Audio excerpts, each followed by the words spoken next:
እልፍዬ ወደ አንቺ ልምጣ። ቅድም አሁን ኤልሹን የጠየቅሻትን ጥያቄ ልመልስ ወይስ ሌላ እዚሁ ላይ ተጨማሪ ሀሳብ? መልሽልን። ልክ እንደ ቤተሰብ አሁን ዛሬ እንግዲህ ማት ቤተሰቦች ማትሪክ መጥቷል። ብዙ 92 ወር 91% ማለት በጣም ብዙ ነው አይደል? በጣም ብዙ እናት አባቶች እንግዲህ ዛሬ እንዴት ሊሆን ምሽታቸው ብለን ስናስበው ራሳችንን በእነሱ ቦታ አድርገን የኛ ልጅ አሁን ማትሪክ ወድቆ ቢመጣ ዛሬ እንዴት ነው ምሽት የሚሆነው? እኔ ጋ ያው ከአሁኑ ጀምሮ ከልጅነታቸው አሁን ዘኒም እንዳለችው ማለት ነው ስለ ኮሌጅ 12ኛ ክፍል ሲደርሱ ወይም ኤንትራንስ ኤግዛም ሲወስዱ አይደለም ማወራው። ከልጅነታቸው ገና ከፕሪኬ ጀምሮ ነው አይዲያሊ ማይንዳቸው ውስጥ እንዲቀመጥ መስራት አለብኝ ብዬ ነው ማምነው። ማረገውም እሱን ነው። ግን አት ኤንድ ኦፍ ዘ ዴይ 50-50 ነው። ስናን ላይክ ምንም ነገር ጋራንቲድ አይደለም። ዌዘር ዛር ስማርት ትምህርቱ ላይ ኤ ስቱደንት ሆኑ ምናምን ዳዝ ማረ ውጤት ብቻ እኮ አይደለም፣ ሀሳባቸውንም ሊቀይሩ ይችላሉ። ልክ ኮሌጅ መግቢያ ላይ እኔ እንደውም ኮሌጅ አልፈልግም ብትለኝስ ብዬ ሁላ አስባለሁ። ምንድን ነው ማድረገው? ዊዛውት ጀጅመንት ለማዳመጥ ሞክራለሁ። ኦኬ ዋስ ዮር ሀሳብ ምንድን ነው ሀሳብሽ? አማራጭሽስ ምንድን ነው? ፊውቸርሽን ቢውልድ ለማድረግ ብዬ ጠይቃለሁ።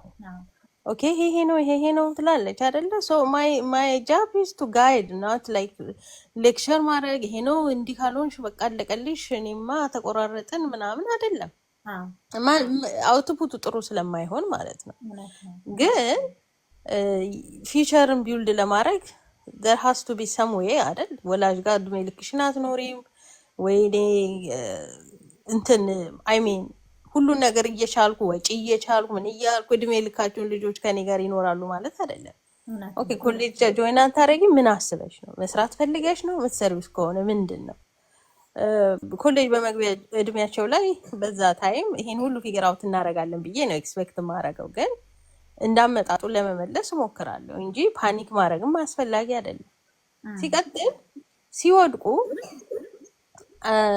ኢንስቴድ ኦፍ ሴሌብሬቲንግ አውትካም ኢትስ ቤተር ቱ ሴሌብሬት ኢፈርታቸውን። አትሊስት 12 ዓመት እኮ ፈግተው እዛ ደርሰዋል።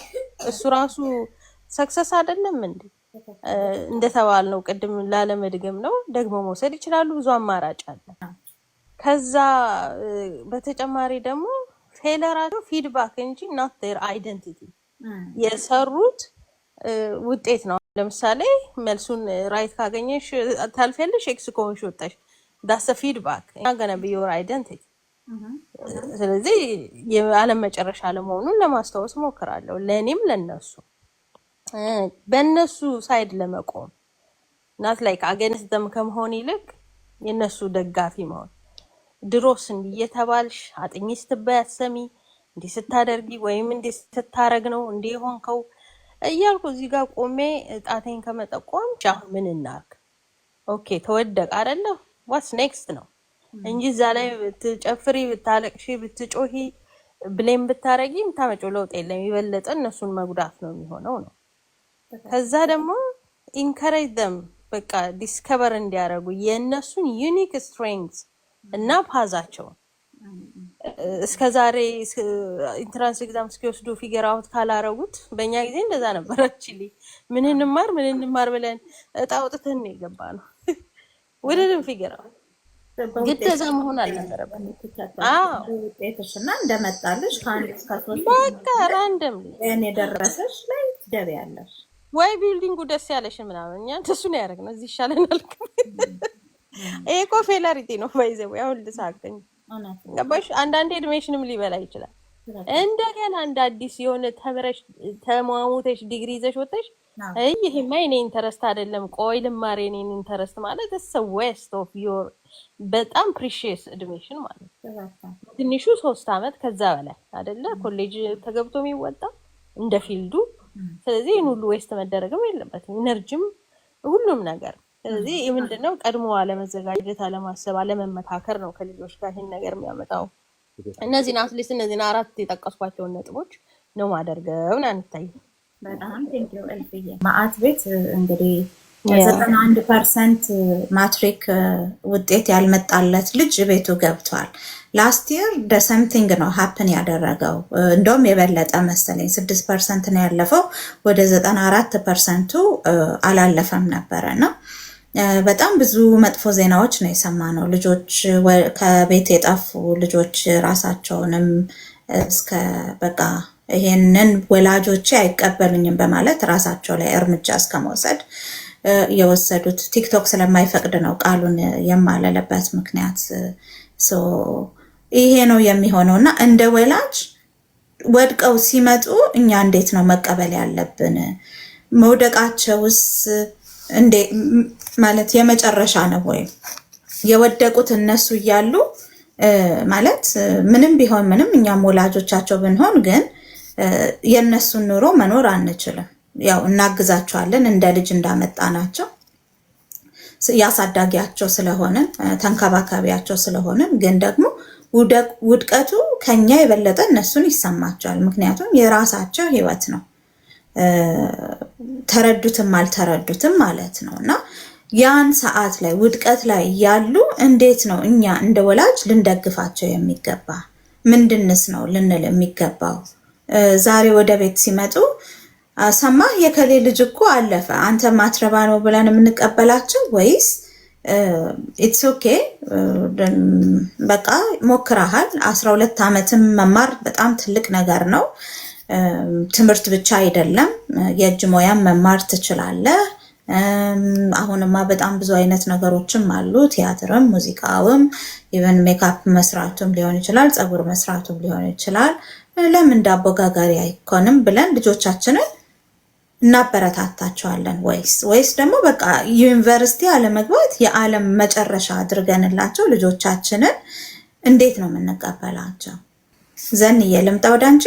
እንግዲህ አሁን እኔ ምን እላለሁ መሰለሽ እዚህ ቦታ ላይ አንደኛ ነገር እስቲ ቆም ብለን እናስተውል። እነዚህ ልጆች ስናሳድግ እንዴት ነው ያሳደግናቸው? በቃ በጣም ውጤት ተኮር አድርገን እነሱ እንትን ሲያደርጉ ውጤት ጥሩ ሲያመጡ ጎበዝ ጎበዝ የኔ ልጅ አኮራህኝ ምናምን እያልን ወይ ደግሞ ሰነፍ ሲሉ ደግሞ አይ እኔ እንደዚህ አይነት ቀልድ አልፈልግም እያልን እያሳቀቅን ከነበረ ሁል ጊዜ ሽልማት የሚያገኙት ከኛ አቴንሽን ፍቅር የሚያገኙት በትምህርታቸው ሲጎብዙ ብቻ ከነበረ አሁን ልክ ማትሪክ ላይ ስንደርስ ማለት ነው አንዳንድ ልጅ አመቱን ሙሉ ጥሩ ፐርፎርም አድርጎ እያለ ማለት ነው ይሄ ልክ ስታንዳርዳይዝድ የሆነ ቴስት ላይ ግን ጥሩ ፐርፎርም አያደርግም። አሁን የኔ ትልቋ ልጄ እንደዚህ አይነት ዝንባሌ ነው ያላት። ላይክ ሺ ሃዝ 4.0 ጂፒኤ ግን ዌን ኢትስ ላይክ የናሽናል እንትኑ አለ አይደል አመት መጨረሻ የሚፈተኑት ፈተና ላይ ግን እንዲህ ገባሽ በቃ ከሷ ከምጠብቀውን ያህል እንትን አይላትም አይመጣላትም ውጤት። ያ ከልጅ ልጅ ደግሞ እንደምታውቁት የተለያየ ነው። ይህንን ስንቶቻችን እናውቃለን? ማለት ልጆች እኮ ነርቨስ ይሆናሉ ገብተው የሚያውቁት ሁላ ይጠፋባቸዋል። በቃ ላይክ በቃ ጥፍት ነጭ ወረቀት ይሆንባቸዋል እና በጣም ይቸገራሉ። ያንን የልጆቻችንንም እኮ ጠንካራ ጎንና ደካማ ጎንም ማወቅ ይኖርብናል ነው። ከዛ ሲቀጥል እንዳልኩት የነሱን መወደድ መፈለግ በውጤታቸው እያስታከክን ከሆነ እንትን የምናደርገው ያሳደግናቸው ያ ራሱ ጤናማ ይሆን። ስለዚህ ያ ነገር በሚሆን ሰዓት ልጃችንን በአጠቃላይ ልክ ውጤቱ ሲመጣ የምንል ከሆነ ወይ ደግሞ ለልጃችን ሰፖርት መስጠት በሚገባን ሰዓት ላይ ሰፖርት ካልሰጠን ይሄ ልጅ በቃ በአጠቃላይ ራሱን እስከ መጉዳት እንዲደርስ ነው ተስፋ የምናስቆርጠው። ኦልሬዲ ነገሩ ከባድ ነው። አስቡት፣ እሱም እኮ ከጓደኞቹ ወደኋላ ሊቀር እኮ ነው አይደል? እንደ አመት ሙሉ ሲለፋ ቆይቷል የቻለው አይደል? እሺ አለፋም አሾፈም እንኳን ብንል ያ ልጅ ለምን እንደዛ ሊሆን ቻለ? እንዴት ነው ሳያጠና የቀረበት ምክንያት? አሁን ማወቅ ያለብን ቤት ውስጥ ለምሳሌ እናትና አባት ሰላም ከሌላቸው ልጆች እኮ በሰላም ማጥናት አይችሉም። ያም ነገር አፌክት ያደርጋቸዋል ልጆቻችን። አሁን ደግሞ ዘንዬ የእውነት ብንነጋገር የዛሬ 3 ዓመት በኢትዮጵያ አቆጣጠር 2016 ላይ ነው አዲስ ፈተና የመጣ ለልጆቹ ማለት ነው። የሰማሁት ምንድነው የ10፣ 11 እና 12ን አንድ ላይ ሰብስበው ነው የሚፈትናቸው ነው የሰማሁት ማለት ነው። ከዛም ደግሞ የ10ኛ ክፍል ፈተና ስለቀረ እዚህ ላይ ይግባን ተብለው ነው እየተፈተኑ ያሉት። የመጀመሪያዎቹን እንደውን ወደ ትኮራረጃላችሁ ተብለው ከቤት ሁላ ወስዷቸው ዩኒቨርሲቲ ውስጥ ሁሉ ከተዋቸው ሌላ ካምፓስ እያደረጓቸው የትራንስፖርት ትርምስምስ እዛም ሄዶ አለመግባባት ብዙ አይነት ችግሮች እንደነበሩ ሰምቻለሁ። እሱ ደግሞ ልክ ደግሞ አሁን ደግሞ በጣም ብዙ ልጆች ላፕቶፕ አንዳንዶቹ ላፕቶፕ ምን እንደሆነ እንኳን ሳያውቁ ፈተና የነበረው በወረቀት ሳይሆን በኮምፒውተር ነበረ ዲሲ ያቀርበው ማለት ነው። ፍጥነቱንም አካሄዱንም ሳያውቁበት በጣም ብዙ ልጆች በሱም ምክንያት እንደ ቴክኖሎጂውን አጠቃቀም ሳያውቁ የሆኑ እንዳሉ ሰምቻለሁ። ከአንዳንድ ነገር የእውነት ለመናገር ለምሳሌ የኔን ኤክስፒሪየንስ ብነግራችሁ እኔ ፈረንሳይኛ ትምህርት ቤት ነው የተማርኩት። ግን ምን ሆነ 12ኛ ክፍል ላይ ስንደርስ እኛ ግዴታ ኤግዛም መውሰድ የለብንም ባካሎሪያ መውሰድ ስለምንችል ማለት ነው። ባክሽን 13ኛ ክፍል ላይ መውሰድ ትችላለሽ፣ ደን ወደ ፈለግሽው የውጭ ትምህርት ኮሌጆች መሄድ ትችላለሽ። ነገር ግን ምን ሆነ 10ኛ ክፍል ማትሪክ ነው ግዴታ ማትሪክ መውሰድ አለባችሁ አሉ። እንግዲህ 12 የደረሰን ሰው 10 አወረዱን። የሚገርምሽ ትምህርት ቤቱ ደግሞ በህጋችን ወደ ታች አናወርድም ሲል ምን ሆነ መሰለሽ ሌላ ትምህርት ቤት ሄደን መፈተን ነበረብን ማለት ነው። እና አንዳንድ ጊዜ ይሄ ሲስተሙ ራሱ ሲለወጥ ታስቦበት ነው የሚለወጠው። ልጆቹን አማክሎ ነው የሚለወጠው። ያስ ኮንትሪቢዩት አድርገው ይሆን ብለን እንደ ወላጅ ማሰብ ያለብንም እነዚህ ልጆች የተሰጣቸውን ነው እየተፈተኑ ያሉት ማለት ናይታይ። አሁን እኮ ምልሽ ካለችው ከሀገሪቷ ሁኔታ አንጻር ብታይ ፋይናንሻል ጫና ያለበት ቤተሰብ ይኖራል። ገና ሙቭ ያደረገ ይኖራል። እንዳልኩት ቤተሰቡ ሰላም ላይኖር ይችላል። የታመመ ሰው ሊኖር ይችላል።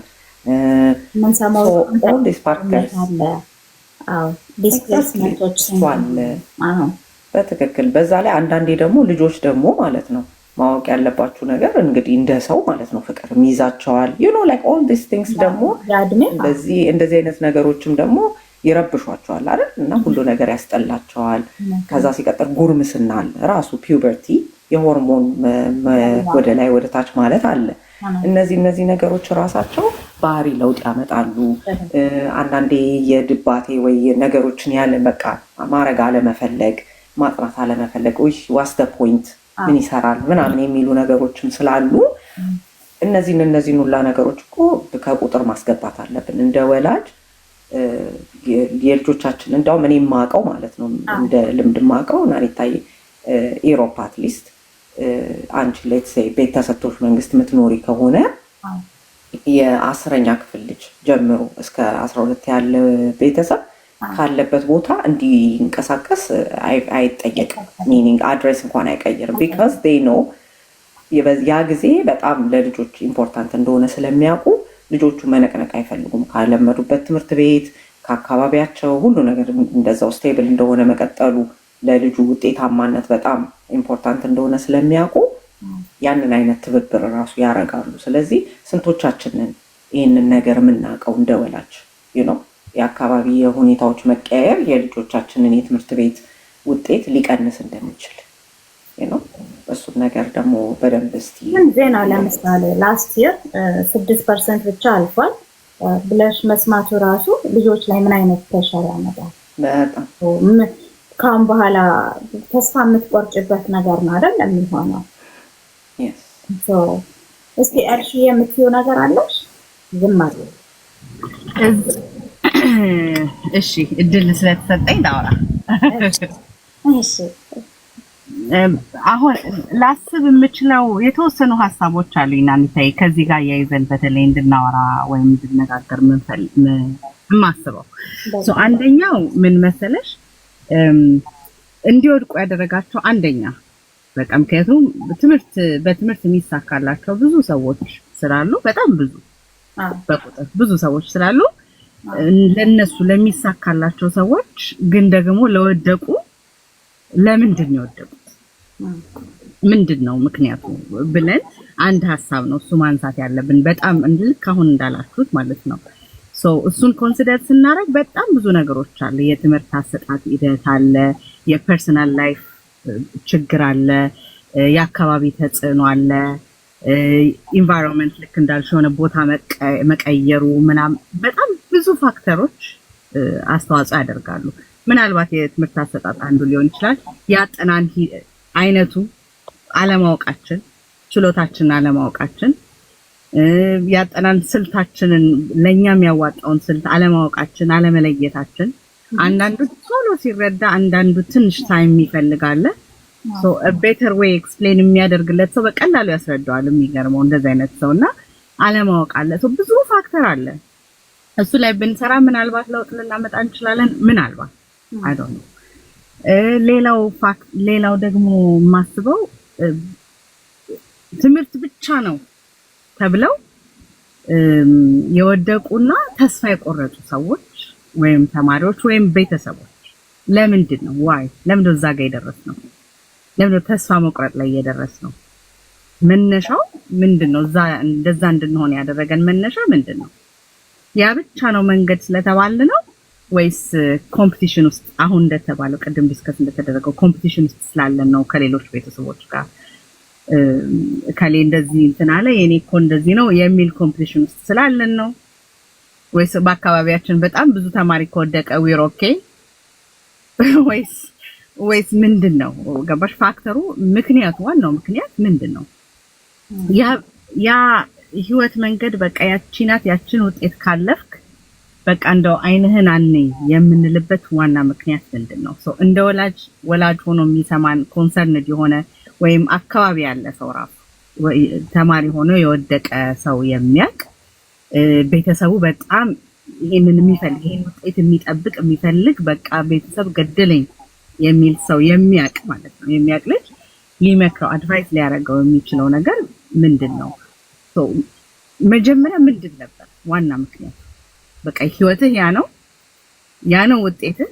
ከዛ ከወደክ ወይም ወደክ ማለት በቃ መውደቅ ትክክለኛው መውደቅ ነው። ገባሽ? አንድ የላይፍ እንትን ሳይሆን መጎራበጥ ሳይሆን በቃ መውደቅ ነው። ስለዚህ ሌላ ኦፕሽንን ብትሰጪው እንደ መውደቅ ነው የሚያስበው ያ ሰው። እኔ ገና ስራ በምፈልግበት ሰዓት በጣም ጥሩ ቢዝነስ የነበራቸው ሰዎችን በጣም አውቃለሁ። በጣም ጥሩ ቢዝነስ። በዛ ሰዓት ግን መጀመሪያ ላይ ግን እዛ ደረጃ ለመድረስ ግን ሳስበው አሁን ኢማጂን ሳደርገው ራሱ ምን ያህል ስትረስ ውስጥ ያሳልፉ እንደነበረ ሳስበው ገባሽ? I can only imagine። በቃ ኢማጂን ማድረግ ብቻ ነው የምችለው። ምንድነው ያ በቃ ፌል አድርገሃል። እንጨት መስራትህ it's a fail በቃ መውደቅ ነው ላንተ። ተዋርደህ ነው እየሰራህ ያለው ነው አይደል? ምግብ ስራ መልመድህ መዋረድ ነው መውደቅ ነው ያለው ነው። መጨረሻ ላይ ነው በህይወት ሂደት ነው እያከበረው ሪስፔክት እያደረገው ጥሩ አስተያየት እንትኑን እያስተካከለ የሚሄደው እያሻሻለ የሚሄደው። መጀመሪያ አስተያየታችን መስተካከል አለበት ብዬ አስባለሁ። አንድ ሌላ ሀሳብ ነበር የሚገርምሽ፣ በወሬ መሃል ግን ረሳሁ። ከዚህ ጋር ተያይዞ it's okay, it's gonna come back። ምን አሁን አስታውስኩት ነው ተዛሬ። ምንድን ልልሽ ነው አሁን ቅድም ሜንሽን ስታረጊ በተለይ ስለ ውጤት ሲወራ ስለ ፈተና ሲወራ ብዙ ጊዜ የኛ ሀገር ፈተና ዕውቀት የሚለካ አይደለም። ዕውቀት የሚለካ አይደለም። እኔ በጣም በተለያዩ እንትኖች አጋጣሚዎች ማለት ማስተማር እድል ገጥሞኛል የሆኑ ፖይንቶች ላይ እና በጣም የሚገርምሽ ሁኔታ ሳስተምራቸው እያስተማርኩኝ የተማሪዎቹን ችሎታ እንዳስተማሪ መለየት ይችላልሽ። በጣም በሚገርም ሁኔታ ማለት ነው። አይመስለኝም ነበር። የተማሪውን ችሎታ በጣም ትለየዋለሽ። ዕውቀት ሳይሆን ግን እኔ ብዙ ጊዜ ሳስተውል ግን ዕውቀት ሳይሆን ዲሲፕሊን በጣም አፕሪሺየት አደርጋለሁ። እና የተወሰነ ዲሲፕሊን ያላቸው ሰዎች በትንሽ ግፊት በትንሽ ፑሽ የተሻለ ውጤት ያመጣሉ። የእውነቴን ነው። በጣም ብዙ ጊዜ አስተውያለሁኝ እና እነሱን ላይ ክላስ ውስጥ እንደዛ አይነት ተማሪ ሳገኝ በጣም ነው ደስ የሚለኝ፣ በጣም ነው አፕሪሺየት የማደርገው። ብዙ ጊዜ ራሳቸውን ቻሌንጅ እንዲያደርጉ በጣም ኤክሰርሳይዝ ሰጣለሁ። በጣም ኤክሰርሳይዝ አንወድም አይደለ? ግን that was የኔ መለኪያ ራሳቸውን እንዲፈትሹ ላይ ውጤት ሊዝ አይደለም። ኦኬ በጣም ሲጨነቁ ሳይ ልጥለው እችላለሁ ፈተናው ጭንቀታቸውን ሳነብ፣ ግን ደግሞ ራሳቸውን እንዲፈትሹበት እና አጋጥሞኝ ያውቃል። በቃ ከፈተናው ላይ እያለቀሰች ወጣች ልጅ አስታውሳለሁ። እያለቀሰች እና ሄጄ ተከትዬ ሰው የሚቆምልኝ ሰው ፈልጌ ሄጄ ተከትዬ አባብያት እጥለዋለሁ። ዶንት ወሪ በቃ ይሄ የሚያሳስብሽ ከሆነ ዲስትረስ ዩ እጥለዋለሁ ውጤቱን፣ ዶንት ወሪ ተረጋግተሽ ስሪ ብያት። እንደውም ተመልሳ ተረጋግታ ስትሰራ እንደውም ደህና ነበር ውጤቷ። ግን ስቲል እጥለዋለሁ ብዬ ፕሮሚስ ስላደረኩኝ ጣልኩት። ግን ምንድን ነው ይሄ እንዲፈትኑት ምን ልልሽ ፈልጌ ነው፣ አቅም ኖሯቸው ግን አጠናን እንትኑን የማያውቁት አሉ። ትንሹን ነገር ስታገኝ በቃ ያወቅሽ የሚመስልሽ ሰዓት አለ። እዛ ላይ ታቆሚያለሽ። በደንብ ፈርዘር መልፋት እንዳለብሽ አታውቂም። እዛ ላይ ማሳደግ እንዳለብሽ አታውቂም። ሌላው ሰው አብሮሽ ያለው ጓደኛ በጣም ቶሎ በቀላሉ ይረዳና ስታዩ እንደዛ ሳይለፋ ሲቀር ስታዩ አንቺም the same thing expect የሚደረግ ይመስልሽና you'll stop እና የመምህራኖችም ያንን ስኪል አለማስተዋል ሊሆን ይችላል። እንደ ተማሪም ደግሞ ያንን ደካማ ጎናችንን አለመረዳት ሊሆን ይችላል። ብቻ ዕውቀታችንን ቴስት አላደረገም። ይሄን ወድቀናል አይደል? በዛ በተሰጠን ስታቲስቲክስ መሰረት ወይም በዛ በተሰጠን ውጤት መሰረት የተፈለገውን ውጤት አላገኘንም። ምንም ጥርጥር የለውም። ግን የሚጥለን አይደል? አላወቅንም ማለት ግን አይደለም።